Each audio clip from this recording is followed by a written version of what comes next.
بسم الله الرحمن الرحيم.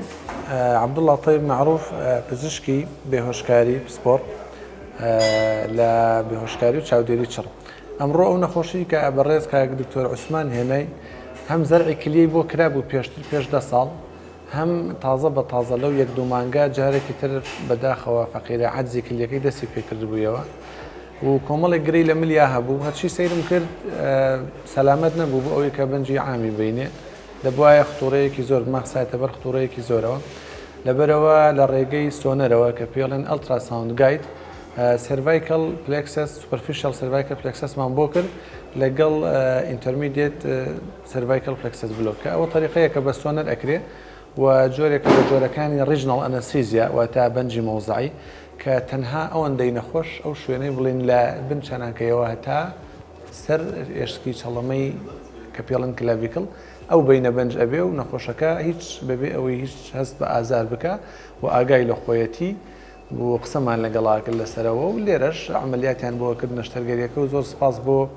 کاک دکتۆر وەکو تیمی نەشتەرگەری و سەرۆکی تیمی نەشتەرگەری و سپاس بۆ مخەسخانە میهرەبانیش کە بەردەوامین لە خزمەتکردنی نەخۆشەکانمان بە هیوای سەلامەتی و ئینشاءالله لەشێکی ساغ بۆ هەموو نەخۆشەکان بە تایبەتی نەخۆشەکانی میهرەبانی.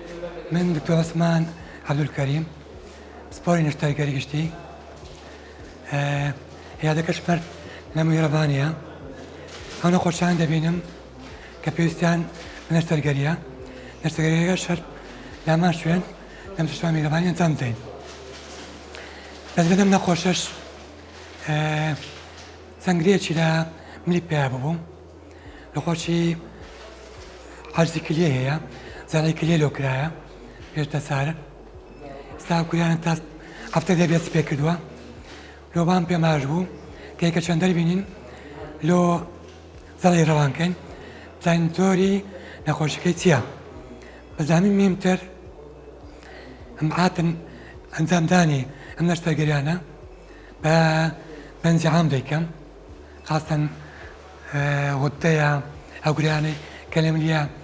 بەس ئەمڕۆ بەرەکە کاک عەبدوڵڵا سپۆری تەخدیر تەرقەشکای بەکارهێنا کە زۆر ئاسان بوو، خاستە لەو نەخۆشی کە کلیە تەواو نییە. ئەو تەرقەی بەکارهێنا زۆر سەلامەت بوو، تەرقەشی زۆر نوێ بوو.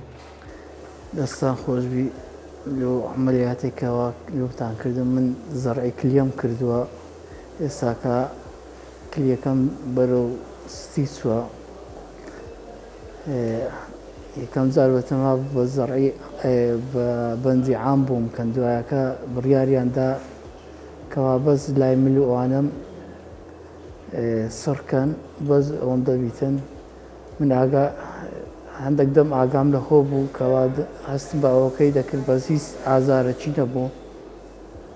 دەستی دکتۆر عەبدوڵڵا و دکتۆر عوسمانی خۆش بکە و هەستان بە ئەنجامدانی ئەو عملیاتە. دەستان خۆشبی، زۆر سپاس.